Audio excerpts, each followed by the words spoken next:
देखो, कई सालों से मैं प्लांटेशन कैंपेन करता हूँ अपने बर्थडे के समय में।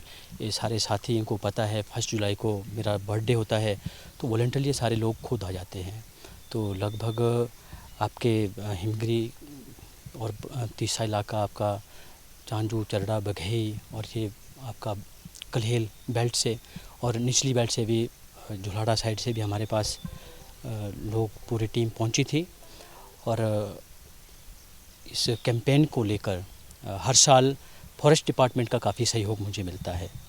तो इस बार भी श्री टेकचंद जी जो यहाँ पर ARO हैं, ब्लॉक ऑफिसर हैं यहाँ पर, और साथ में फॉरेस्ट गार्ड सुदेश जी, इनके सहयोग से इस साल का जो हमारा टारगेट था वो कुछ ज़्यादा था। क्योंकि पिछले साल मैं देहरा इलेक्शन कैंपेन में था, जो बाई इलेक्शन हुए थे लेजिस्लेटिव असेंबली के, तो उस वक्त मैं यहाँ मौजूद नहीं था। बावजूद इसके जो हमारे साथ जुड़े लोग हैं, उन्होंने मेरी एब्सेंस में लगभग 150 पौधा रोपित किया था।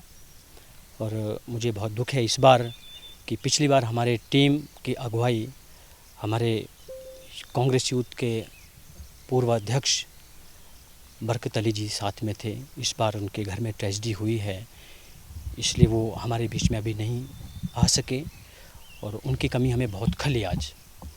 बावजूद इसके तमाम साथियों ने, इस बार का टारगेट लगभग 500 पौधों को रोपित करने का था। तो आज सारा दिन सुबह से हम लगे थे और करीब करीब 500 पौधे हमने देवदार के रोपित कर दिए हैं।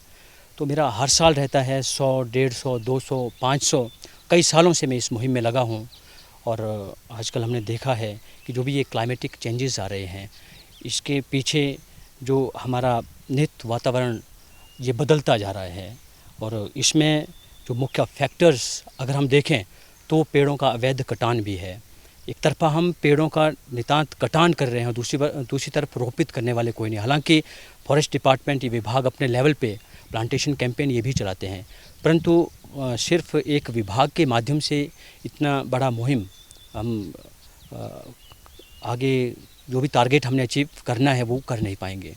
इसलिए मुझे लगता है कि जितने भी इलाका वासी हैं उन सब को प्लांट कैंपेन, ऐसे प्लांटेशन के कैंपेन करवाने चाहिए, ताकि आने वाले समय में पेड़ों को लेकर जो इतने अवैध कटान हो रहे हैं, अगर ऐसा ही चलता रहा तो हो सकता है आने वाले समय में पेड़ बचे ही ना। और पीछे आपने देखा होगा कोविड के टाइम में, जब ऑक्सीजन की भारी कमी के चलते लंग्स कंजेस्ट हो रहे थे और काफ़ी लोग अपने जान गंवा बैठे, और ऐसा ना हो। हालांकि फिर भी हमें काफ़ी सपोर्ट इस प्रकृति ने उस वक्त भी किया, क्योंकि ये जो पेड़ पौधे हमारे यहाँ हमें दिखते हैं, ये लगे हैं, ये किसी न किसी की किसी वक्त सोच रही होगी और किसी ने ये पुण्य का काम किया होगा, और एक धरोहर के रूप में ये हमें सौंपा हुआ है। तो एक संपत्ति है, ये हमारे बुज़ुर्गों की धरोहर है, उनके द्वारा आगे बढ़ाई गई संपत्ति है। अगर इसको हम इसी तरह से नष्ट करते रहेंगे तो आने वाली हमारी जो पीढ़ियां हैं वो खतरे में हो सकती हैं। तो इसलिए मेरा तमाम लोगों से ये 2 हाथ जोड़कर विनम्र निवेदन है कि पेड़ों का अवैध कटान ना करें, क्योंकि प्रकृति जब कहर बरपाती है तो फिर वो इधर या उधर कभी नहीं देखती। और प्रकृति के कहर बरपाने के लिए जो उसके पास फैक्टर आता है, वहाँ पर कहर जरूर बरपता है।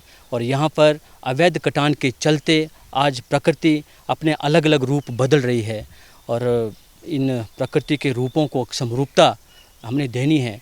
तो प्रकृति को इसके बैलेंस में हमें रखना होगा, और इसके बैलेंस रखने के लिए पेड़ों को रोपित हमें करना ही होगा।